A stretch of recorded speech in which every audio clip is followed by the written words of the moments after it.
ஆமென். ஜெப பிள்ளைகளே, அதனால தான் வேதம் சொல்லுது இல்லையா, கர்த்தரை கண்டடையத்தக்க சமயத்தில் அவரை தேடணும்.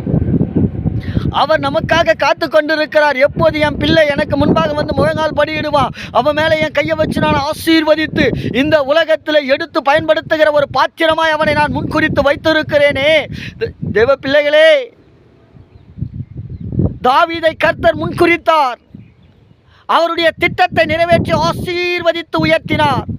அந்த தாவீதின் முன்குறிப்பு இன்றைக்கு உங்களை நோக்கி இந்த புது வருஷத்தில் 2025 தாவீதிற்குண்டான அந்த அபிஷேகத்தை, அந்த ஆசீர்வாதத்தை, அந்த அழைப்பை கர்த்தர் இன்றைக்கு உங்களுக்கு கொடுத்து உங்க தலை மேல எண்ணெயினால் அபிஷேகம் பண்ணி உங்களை ஆசீர்வதிக்க போகிறார். எத்தனை பேர் நம்புறீங்க? தாவீதிற்குரிய அபிஷேகத்தை கர்த்தர் இந்த புது வருஷத்தில் எனக்கு கொடுத்து விட்டார். அவருடைய சத்தியத்தை சொல்வதற்காக, அவருடைய ஊழியத்தை செய்வதற்காக, அவருடைய வேலையை செய்வதற்காக, அவருடைய நோக்கத்தை நிறைவேற்றுவதற்காக நான் என் இயேசுவுக்காக வாழப் போகிறேன் என்று. ஆமென். ஜெப பிள்ளைகளே, உங்களை அழைத்தவர் உண்மை உள்ளவர். அவரை தேடுங்க, அவருடைய நாமத்தை போற்றுங்க, கர்த்தருடைய நாமத்தை உயர்த்துங்க. யெகோவா ஈரே, அவர் எல்லாவற்றையும் பார்த்துக் கொள்வார். ஆமென். தேவ பிள்ளையே, உங்களுடைய வாழ்க்கையின் திட்டங்கள் எல்லாம் அவருடைய கைகளில் வைக்கப்பட்டிருக்கிறது.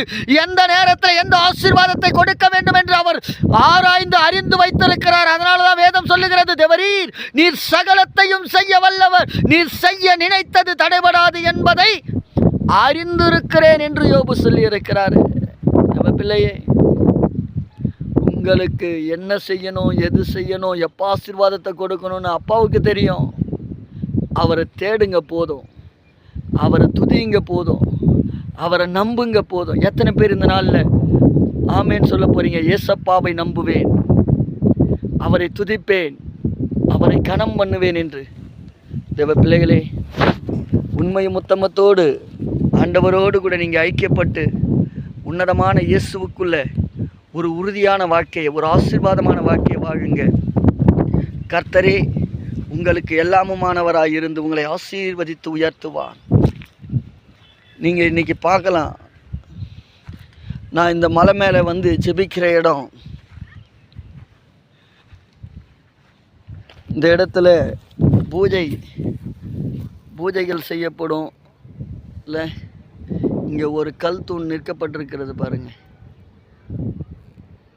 இல்லையா?